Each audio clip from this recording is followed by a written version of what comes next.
I think people's fear, as you said, when you find out you're pregnant, and we don't see that side of people being nervous or fearful and scared, because nobody wants to share that, because nobody wants to seem like they're ungrateful.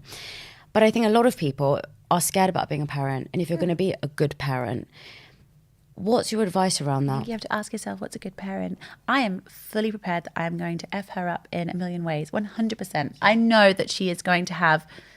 I've gone to therapy. My parents are great. They made their mistakes. Everyone makes mistakes. Yeah, I'm very prepared that we will do some things wrong.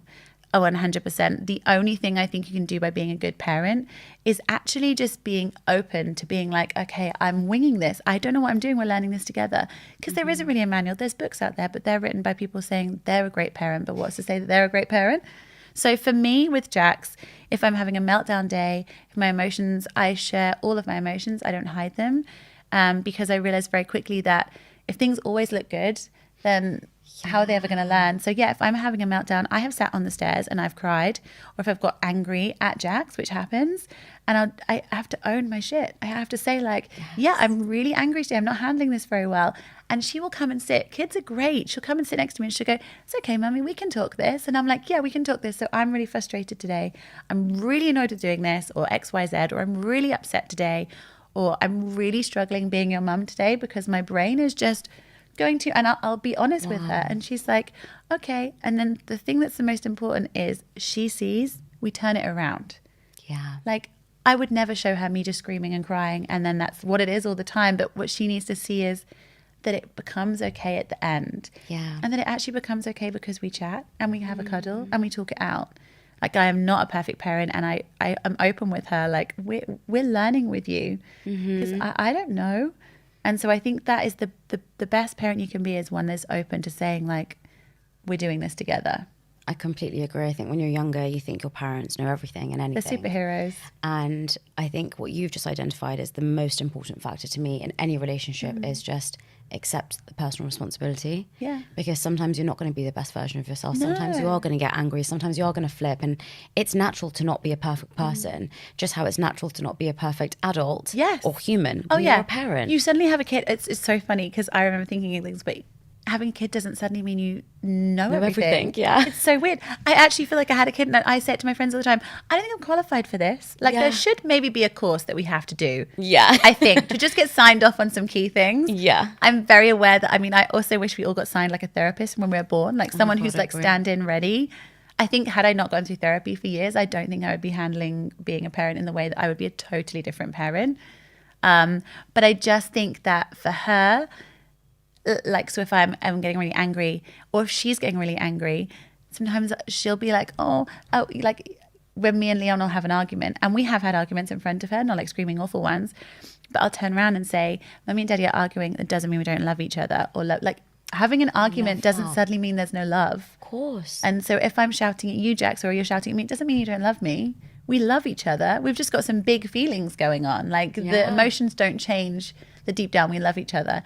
So it's just disgusting. And I've just realized that although she is 3, I'm treating her very much like I guess more of an adult. I know that they are able to handle more stuff.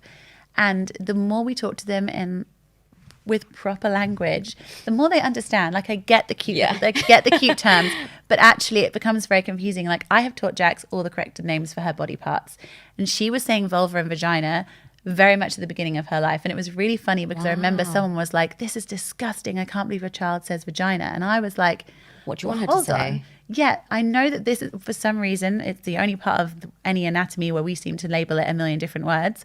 But I want my daughter to be proud of her body. And someone said, I think when she's 18 and she watches this video back, there's a video back where she says that my vagina hurts. And I said, well, I think when she watches back, she's going to be like, wow, I'm really proud that I understood my body. If she watches that video and feels the opposite, I have not educated her very well. I love that.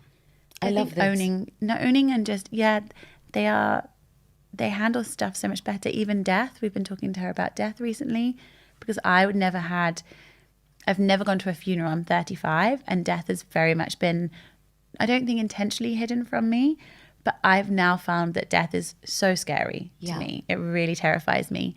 And so with her, we saw a pigeon the other day that had obviously died on the floor, and it looked so peaceful. Couldn't see how it died. And she was just like, what's wrong with this pigeon? Is it sleeping? And I was like, no, Jax, it has died. And she was like, was Mummy and Daddy going to come and get it? Which is obviously what you think. She also thinks, because she's watched Princess and the Frog, that people stand on you and then you die, because that's what happens in Princess and the Frog. Okay. So I said, no, this pigeon's died. She said, but the body's here. And I said, oh, yeah, so when you die, your body will still be here, but your soul and everything else will go somewhere else. And she's like, what's a soul? And you're like, how do we describe these things? But I get it. She was thinking that when you die, the body must go Of course. with you. Yes. And I was like, no, the body is very much here, babe. It's everything else. Everything inside this body is not so important. It's all the inside that is so important. And so at 3, she's now like, oh, okay, I like the inside me. The inside me is really cool. And you're like, well, let's go with this. Oh, so you're just learning. That's great. I think, you've mentioned so many points about being really explicit, just saying things in terms of honest. I think it's honest. We just stop hiding things, hiding how we feel, hiding that we don't know what we're doing, hiding about, death, or just any of the things that I think we just before were always brushed under the carpet. The more honest you are with your children, the more they're able to regulate themselves and understand. And then you can have such a good communication.